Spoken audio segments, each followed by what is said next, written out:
నా పేరు Ravindranath Rao, assistant general manager regional head. నా పక్కన ఉన్నది భాస్కరం గారు, నా డిప్యూటీ రీజనల్ మేనేజర్. అందరికీ తెలిసిన విషయం ఇది.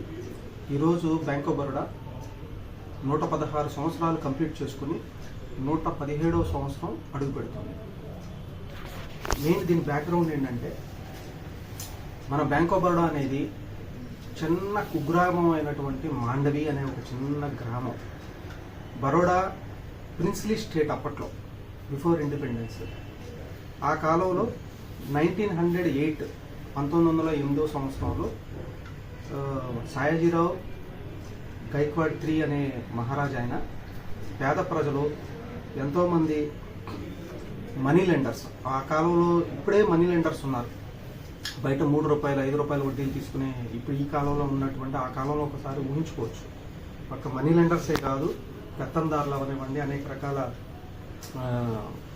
గూడిగం చేసుకునే ఆ కాలంలో ఈయన అందరికీ తక్కువ వడ్డీతో బ్యాంకుకి ఈ యొక్క సదుపాయాలు ఇవ్వాలని ఆయన కోరుకుని ఈ యొక్క మాండవి అనే చిన్న ప్రాంతంలో బ్యాంక్ ఆఫ్ బరోడాని మొదలెట్టారు. అది అంచెలంచెలుగా 1908వ సంవత్సరం నుంచి మొదలెట్టి ఇప్పటికి 116 సంవత్సరాలు కంప్లీట్ చేసుకోవటం ఎలా జరిగిందంటే, ఆ రాష్ట్రం నుంచి మన ఇప్పుడు ఇవాళకి ఉన్న 28 రాష్ట్రాలు, మన భారతదేశంలో ఉన్న 28 రాష్ట్రాల్లో కాకుండా ప్రపంచ దేశాల్లో దగ్గర 25 దేశాలలో పైబడి మన బ్యాంక్ ఆఫ్ బరోడా ప్రెజెన్స్ ఉన్నది. ప్లస్ ఒక 100 ఆఫీసుల్లో వేరే అబ్రాడ్ కంట్రీస్లో బిజినెస్ చేస్తున్నాం మనం. అలా ఎదుగుతూ ఇప్పటికి మొన్న మార్చు 2024 కానీ మనం 24 లక్షల కోట్ల వ్యాపారం బ్యాంక్ ఆఫ్ బరోడా చేసింది. Second largest bank in India. Plus మన బ్యాంక్ ఆఫ్ బరోడా యొక్క ట్యాగ్ ఏంటంటే ఇండియాస్ ఇంటర్నేషనల్ బ్యాంక్. ఇదే కాకుండా బ్యాంక్ ఆఫ్ బరోడా కొన్ని మైల్ స్టోన్స్ ప్రజలకి అర్థం అవటానికి జస్ట్ నేను చెప్పదలుచుకుంది ఏంటంటే, మనం 2005లో బ్యాంక్ ఆఫ్ బరోడా ఒక రెవల్యూషన్ క్రియేట్ చేసింది బ్యాంకింగ్ ఇండస్ట్రీలో. అనేది బ్యాంక్ ఆఫ్ బరోడా నుంచి స్టార్ట్ అయింది. అప్పట్లో 2005 2006లో అంత టెక్నాలజీ అంత లేదు. ఆ కాలంలోనే bank of Baroda gen next branch, అంటే జెన్ నెక్స్ట్ అంటే కొత్త కుర్రోళ్ళు. అప్పట్లో సాఫ్ట్వేర్ ఇండస్ట్రీ బాగా భూమి ఉంది 2005 2006లో. జెన్ నెక్స్ట్ బ్రాంచ్ అంటే పూనాలో మొట్టమొదటి బ్రాంచ్ ఏర్పాటు చేసింది. అంటే ఒక మైల్ స్టోన్ ఇది. అందులో ఒక ప్రాముఖ్యత, అప్పట్లో 2005 2006లో ఒక ప్రాముఖ్యత ఏంటంటే, సాఫ్ట్వేర్ ఇంజనీర్లు కానీ వాళ్ళని అట్రాక్ట్ చేయడానికి ఆ బ్రాంచ్లో లోన ఒక లైబ్రరీ, ఒక సైబర్ కేఫ్, ఇంటర్నెట్ కేఫ్ వాళ్ళు వచ్చి బ్రౌజ్ చేసుకోవడానికి, క్యూ మేనేజ్మెంట్ సిస్టమ్, వాళ్ళ అదే బ్రాంచ్లో కూర్చుని వెంటనే కియోస్క్ కావాల్సిన ఇన్ఫర్మేషన్ 2007లోనే మొదలెట్టాం మనం. అది బ్యాంక్ ఆఫ్ బరోడా ఒక్కసారి అది ఇంప్లిమెంట్ చేసిన తర్వాత అన్ని బ్యాంకులు, అప్పట్లో ఉన్న 20 నేషనలైజ్డ్ బ్యాంక్స్ అన్నీ కలుపుకుని బ్యాంక్ ఆఫ్ బరోడాను ఫాలో అయ్యింది. ఇదే నిమిత్తం అప్పట్లో 2007 అంటే దగ్గర 99 సంవత్సరాలు, మనకి 97 సంవత్సరాలు కంప్లీట్ అయిన నిమిత్తం బ్యాంక్ ఆఫ్ బరోడా ఏమనుకుంటే, అప్పట్లో మా ఒక సింబల్ ఏంటంటే అక్షయంతే భవతి అనే ఒక సింబల్ మన లోగో ఉంది. ఆ లోగోని మనం బరోడా సన్ P అనే సింబల్ మార్చాం. అది బ్యాంక్ ఆఫ్ బరోడా ఇనిషియేట్ చేసిన తర్వాత అన్ని భారతదేశంలో ఉన్న అన్ని బ్యాంకులు కూడా, యూనియన్ బ్యాంక్ అవ్వనివ్వండి, కెనరా బ్యాంక్ అవ్వండి, అన్ని బ్యాంకులు వాళ్ళ లోగో మార్చడం, బోర్డు మార్చడం చేయడం వల్ల బ్యాంకు మంచి మైలేజ్ వచ్చింది. ఇది మన బ్యాంక్ ఆఫ్ బరోడా. ఇవాళకి షేర్ కూడా బ్యాంక్ ఆఫ్ బరోడా షేర్ చాలా మార్కెట్లో ఎక్సలెంట్ షేర్ మార్కెట్ మంది ₹280 టచ్ అయింది. ఈరోజు 252 రూపాయలు ఉన్నా కానీ దగ్గర ₹280 మన టచ్ అయింది. బ్యాంకింగ్ ఇండస్ట్రీలో ఎక్సలెంట్ మన షేర్ మార్కెట్ అని మనం చెప్పుకోవచ్చు. అది ఇప్పుడు మనం రీజనల్ ఆఫీసు వరకు వస్తే, ఈ యొక్క రాజమండ్రి మన పరిధి 3 జిల్లాలు. ఒకటి ఈ ఈస్ట్ గోదావరి, రెండోది కోనసీమ, మూడోది కాకినాడ. 3 జిల్లాల్లో మన బ్యాంక్ ఆఫ్ బరోడా ప్రెజెన్స్ ఉన్నది.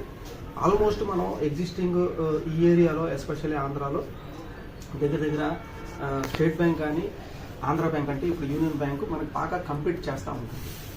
ఇటువంటి వీళ్ళని బిజినెస్ ఆల్మోస్ట్ వీళ్ళతో పాటుగా మనం వ్యాపారం చేస్తున్నాం. మనకి 50 బ్రాంచ్లు ఉన్నాయి. ఈ 50 బ్రాంచుల్లో రీసెంట్గా మనం ఒక బ్రాంచ్ బొమ్మూరు అనే బ్రాంచ్ ఒకటి ఓపెన్ చేశాము. ఇంకొక 4 బ్రాంచ్లు ఓపెన్ చేయదలుచుకున్నాం మనం. ఆల్మోస్ట్ ప్రెమైసెస్ ఫైనలైజ్ అయిపోయింది. ఎక్కడంటే మన తాళరేవు కానీ, ఘాటీ కానీ, నిడదవోలు కానీ, అన్నవరం కానీ 4 బ్రాంచ్లు మనం ఆల్మోస్ట్ సెప్టెంబర్ ఎండింగ్ కల్లా ఓపెన్ చేస్తే మనం 54 బ్రాంచ్లు అవుతాయి. మన రీజనల్ ఆఫీస్ యొక్క బిజినెస్ ఏంటంటే 7,650 కోట్ల వరకు సుమారుగా మన బిజినెస్ ఉంది. మన సెప్టెంబర్కి 7,900 కోట్ల బిజినెస్ సెక్షన్, మరియు డిపాజిట్స్ వచ్చేసేసి 2,000 కోట్లు. అంటే మనకి డిపాజిట్ల కన్నా మనం లోన్ ఎక్కువ ఇవ్వటం జరిగింది మన యొక్క రాజమండ్రి 3 జిల్లాల ప్రజలకి. ఇందులో ఎక్కువగా మనం అడ్వాన్సెస్ ఇచ్చేది మన మెయిన్ మన స్ట్రెంగ్త్, మన ఒక రాజమండ్రి రీజన్ యొక్క స్ట్రెంగ్త్ ఏంటంటే మన దగ్గర డ్వాక్రా మహిళ యొక్క పురోభివృద్ధే మన యొక్క రీజన్ యొక్క పురోభివృద్ధి. మన దగ్గర 11,000 డ్వాక్రా గ్రూపులు ఉన్నాయి. అంటే 11,000 × 10 అంటే 1,10,000 గ్రూపులు ఉన్నాయి మన దగ్గర. ప్లస్ మన గోల్డ్ లోన్స్ కూడా 1,16,000 గోల్డ్ లోన్స్ మనం ఇచ్చి ఉన్నాం. దీంతో పాటుగా మనం ఎంఎస్ఎంఈ అంటే ఎంఎస్ఎంఈకి ఇండస్ట్రీ ఎంఎస్ఎంఈ లోన్స్ ఎక్కువ మనం ఫోకస్ పెట్టడానికి గల కారణం ఏంటంటే ఎవరన్నా ఒక చిన్న ఇండస్ట్రీ కానీ, చిన్న కుటీర పరిశ్రమ కానీ, చిన్న ఏదైనా వ్యాపారం మొదలెడితే వాళ్ళు ఒక 10 మందికి మనకి వాళ్ళు ఉద్యోగాలు ఉపాధి కల్పించవచ్చు. అది ఎంఎస్ఎంఈ బాగా మీ యొక్క ముఖ్య ఉద్దేశం. దాంతోపాటుగా అగ్రికల్చర్ చెప్పిన విధంగా మనం కేసీసీ లోన్స్ ఇచ్చున్నాం, ఫుడ్ అండ్ అగ్రో లోన్స్ ఇచ్చున్నాం. మనం ఎక్కడంటే రైస్ మిల్స్ కానీ, పౌల్ట్రీ కానీ, వేర్ హౌస్ కానీ, నర్సరీలు కానీ అనేక అగ్రికల్చర్లో మనం ఇచ్చున్నాం. తర్వాత వచ్చేసి రీటైల్ లోన్స్, హౌసింగ్ లోన్స్ అవనివ్వండి, మార్టిగేజ్ లోన్స్ అవనివ్వండి. మనం ఈ 3 సెగ్మెంట్లో మన రాజమండ్రి రీజియన్ చాలా ఎక్సలెంట్గా ఉన్నది. ప్లస్ దీంతో పాటుగా మన ఆనరబుల్ ప్రైమ్ మినిస్టర్ ప్రధానమంత్రి గారు చెప్పే మార్గదర్శనం ప్రకారంగా మనం డిజిటలైజేషన్ చాలా వేగంగా మన బ్యాంక్ ఆఫ్ బరోడాలో అభివృద్ధి చెందుతుంది. దాంట్లో ఫస్ట్ బ్యాంక్ ఆఫ్ బరోడాకి ఒక మంచి యాప్ ఉన్నది, బాబోల్డ్ అనే ఒక యాప్ ఉంది. బాబోల్డ్ అనే యాప్ మొబైల్ యాప్ బ్యాంకింగ్ ఇండస్ట్రీలో ద బెస్ట్ యాప్. అన్ని సౌకర్యాలు అందులో ఉంటాయి. ఇప్పుడు మనకి ఈ యూపీఐ చాలా వరకు మనం ఫోన్పే కానీ, గూగుల్ పే కానీ అందరూ వాడుతున్నారు. కానీ మా బ్యాంక్ ఆఫ్ బరోడా కూడా ఒక యూపీఐ అందరికి ఇస్తున్నాం. దానివల్ల ఏమవుతుందంటే ఫోన్పే వాళ్ళకి కమిషన్ వాళ్ళకి వెళ్తుంది. మా బ్యాంక్ ఆఫ్ బరోడా ఇప్పుడు యూపీఐ అని ఒక మనం ఇచ్చాం, క్యూఆర్ కోడ్లు ఇస్తున్నాం. మనం సిబిడిసి చాలామంది వినుంటారు. సిబిడిసి ఇప్పుడు మనం 50 రూపాయలు కానీ, 100 రూపాయలు కానీ మనం చేతితో ఫిజికల్గా ఇస్తాం. రిజర్వ్ బ్యాంకు సిబిడిసి అని అది త్రూ వాళ్ళ సెక్యూర్డ్ వేలో త్రూ మొబైల్ మనం 100 రూపాయలు కానీ, 500 రూపాయలు కానీ మనం అది కూడా ట్రాన్సాక్షన్స్ చేసుకోవచ్చు. దీనివల్ల ఏమవుతుంటే ఫిజికల్ క్యాష్ ట్రాన్సాక్షన్స్ అన్నీ ఆల్మోస్ట్ తగ్గే సూచనలు మనకు కనబడుతున్నాయి. అందులో బ్యాంక్ ఆఫ్ బరోడా సిబిడిసికి మంచి ప్రాముఖ్యత ఇచ్చి మనం చేస్తున్నాం. ప్లస్ ఇంటర్నెట్ బ్యాంకింగ్ ట్రాన్సాక్షన్స్ కానీ, ఇంకా పాస్ మెషిన్స్ కానీ, ఇంకా ఇతరత్ర అన్ని డిజిటల్ ప్రోడక్ట్స్ మనం చాలా అందరికీ స్ప్రెడ్ చేస్తాం. ఎస్పెషల్లీ డ్వాక్రా మహిళలకి అయితే మేము దగ్గర ఉండి వాళ్ళకి లిటరసీ క్యాంప్స్ పెడుతున్నాము, వాళ్ళకి ఎన్ని ఎడ్యుకేట్ చేస్తున్నాం. వాళ్ళు చక్కగా మనం సహకరించి ఆల్మోస్ట్ పాస్బుక్ ప్రింట్లు కూడా మెల్లమెల్లగా తగ్గిపోయి వాళ్ళు బాబోల్డ్ మొబైల్ యాప్ ద్వారా అన్ని వాళ్ళ ట్రాన్సాక్షన్స్ చూసుకోవడం జరిగింది.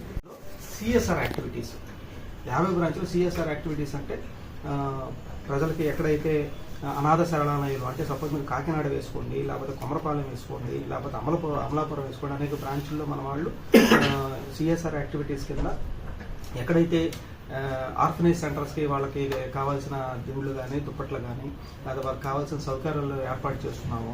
ప్లస్ గవర్నమెంట్ స్కూల్స్కి వెళ్ళి వాళ్ళకి మనం గీజర్లు కానీ, లేకపోతే వాటర్ కూలర్స్ కానీ, బట్టలు కానీ మనం ఏర్పాటు చేస్తున్నాము. ఇటువంటి సిఎస్ఆర్ యాక్టివిటీ చాలా ఎక్సలెంట్గా ఇక్కడే కాదు భారతదేశంలో ఉన్న మన 8,000 బ్రాంచ్లు ఉన్నాయి బ్యాంక్ ఆఫ్ బరోడావి. 8,000 బ్రాంచ్లు ప్లస్ రీజనల్ ఆఫీసులు అరౌండ్ 160 రీజనల్ ఆఫీసులు ఉన్నాయి. అన్నీ చాలా అద్భుతంగా మనం అక్కడ ఉన్న ప్రజలకి, ఎందుకంటే ఆ ప్రజలే మనకి వ్యాపారం ఇచ్చారు కాబట్టి ఆ ప్రజలకి సిఎస్ఆర్ యాక్టివిటీస్ కింద మనం రిటర్న్ ఇస్తున్నాం అన్నమాట. నేను ప్రజలకి కోరుకునేది ఏంటంటే ఈ 50 బ్రాంచ్ల నుంచి ఎటువంటి సర్వీసులైనా తీసుకోవాల్సిందని కోరుకుంటూ నాకు ఇచ్చిన ఈ అవకాశానికి ధన్యవాదాలు.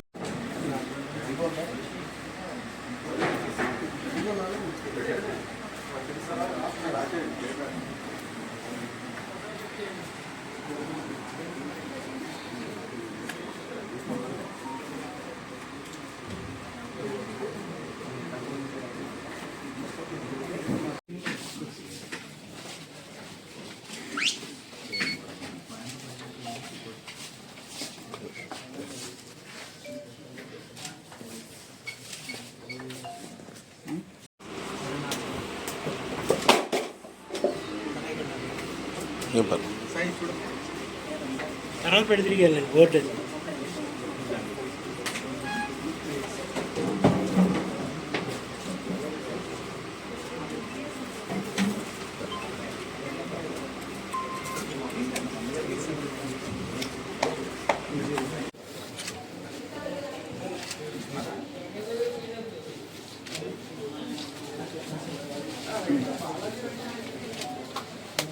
సార్ ఒకసారి